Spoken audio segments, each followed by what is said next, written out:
Hello everybody, I'm Laura. Welcome back to my tiny little kitchen. Today I'm going to tell you how to not just make a sandwich, but build a masterpiece. I worked at a couple of different convenience stores in upstate New York. One of them was called the Country Store, and the other one was called the Quickway. Okay, owned by competitors. I worked for one. That was funny. I don't know what that was, but that's okay. I worked for the one store, and then when I moved from one area to the other, I went to work for their competitors called the Quickway, and they were owned by the Marabito Fuel Group. Two different fuel groups, two different stores. Both of them, everybody thought my sandwiches were phenomenal. At the Country Store, I worked with a young lady, and I can't remember now for the life of me her name, but it seems like we always worked the same shift. So whenever we were in there, both of us together, I would make her sandwich, she would make mine, because why would we want to make our own sandwiches, right? But people would specifically want one of us to make their sandwiches because, as the guys would say, we did not make a sandwich, we built masterpieces. So I'm going to walk you through how I did sandwiches. Now I am adding margarine. I've got a cold, sorry. It's nothing more than just a cold because I've been walking up and down icy cold hills and all that. I'm using margarine on my sandwich as my preference. My grandma Sprague Post-Hughes always put margarine on her sandwich. So did my grandma Spry. And as I got a little older, I got in the habit of putting a little bit of margarine or butter on one of my sides of my bread. But I've got to tell you, when I worked at the convenience stores, I didn't do that. It was mayonnaise or mustard, or we left it plain. If we were making it for the person, we would put on whatever they wanted. If it was going in the deli case for them to grab and go, it would have a mustard pack in with it or a mayonnaise pack in with it or whatever, or they would just take it out of the little thing there to take with them. We're having rye bread. That's what we're using. I'm also using shredded lettuce. I have to use lettuce sparingly. And I've been craving tomatoes.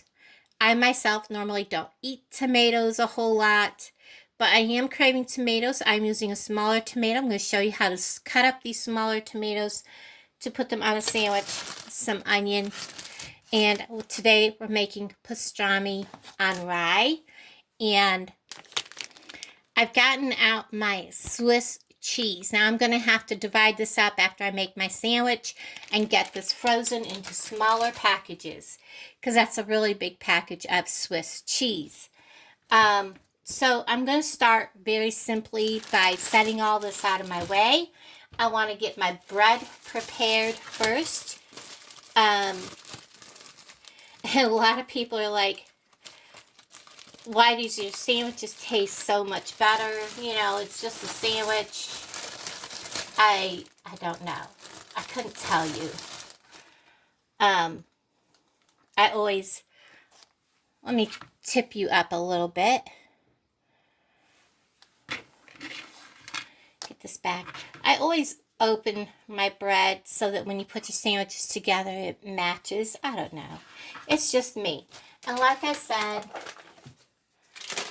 my one side, and you don't have to do that. You can put whatever you want on your sandwich. And I like to use a soft rye, but I couldn't find any, so this was the closest I could come to it. I am putting that on it. I'm not putting mayonnaise on my sandwich today.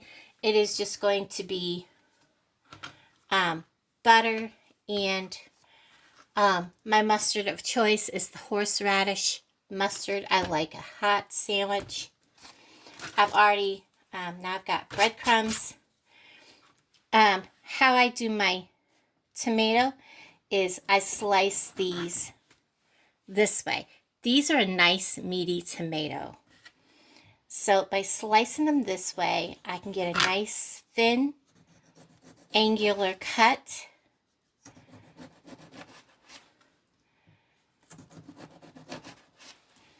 Just like that. You can see how nice and thin that is. Perfect for going on a sandwich. And I'm going to get one more because I want it to cover my sandwich. And I think I'm lacking something in what I need to eat. So there we go. There's my tomato. I'm going to set him over here. And we'll take my tomato slices I'm going to use. Set that there. I also have my onion. Let me get a piece of paper towel, wipe up the tomato juice. Just because.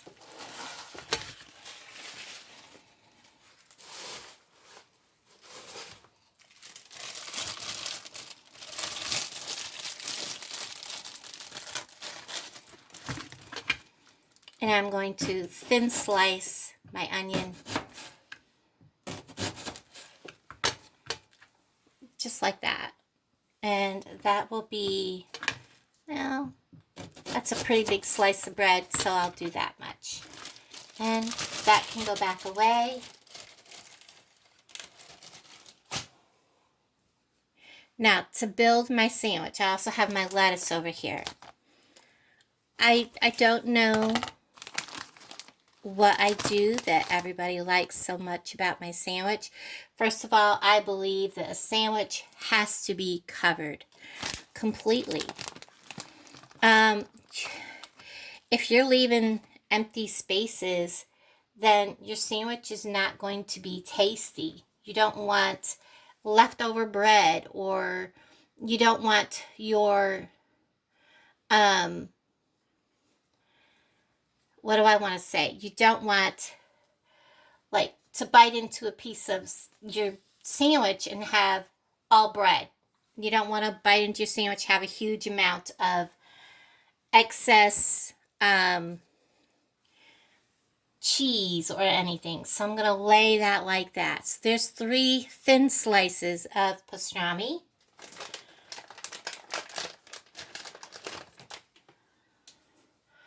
I'm going to put 1 full slice of this, and then I'm going to grab myself, not a full slice, but just enough to come to the edge of my bread. So about that much, and that covers that. And then I'm going to continue by, let's add just a bit of my, and yes, I wipe off everything. We're going to add a little bit of lettuce.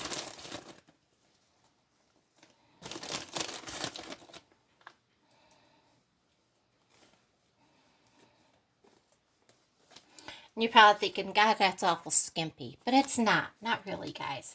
And I don't put like a bunch of this on. We're just going to spread the onions on like that. I think that's plenty. And then on comes the tomato. Like so.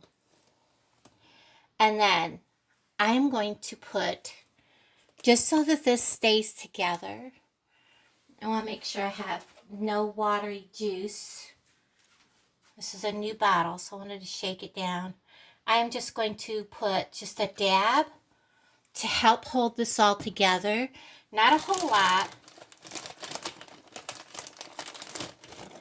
And then I will add a little more lettuce. The reason why I did that is because it works kind of as a glue to help hold your sandwich from falling all apart.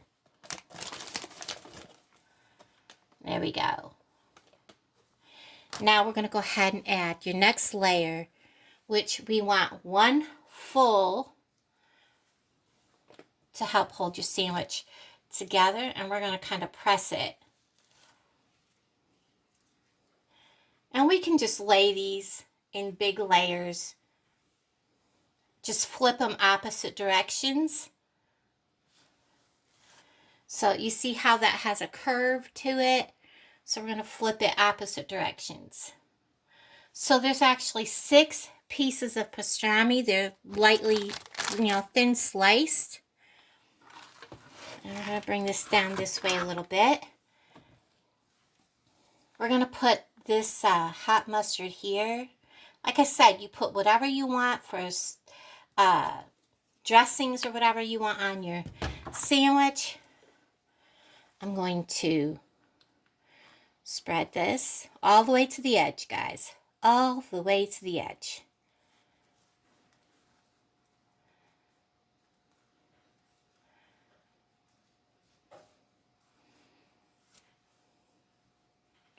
Get that all nice and covered. That's probably out of the screen there a little bit. And then, if you remember, this is the flat part of our bread. We're going to flip this just like this. Bring our sandwich over to the center of our plate. Press straight down. Now, when you cut your sandwich, you don't want to cut corner to corner exactly. Or, I mean, you can if that's what you really want. But the best way to cut your sandwich is like this. So we're going to put our hand on our sandwich, press down. Have your knife where you want to start cutting, right about there. And you're going to press in with your knife.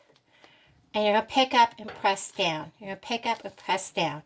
You're not going to saw through it, because if you saw through it, you're going to pull your sandwich completely apart.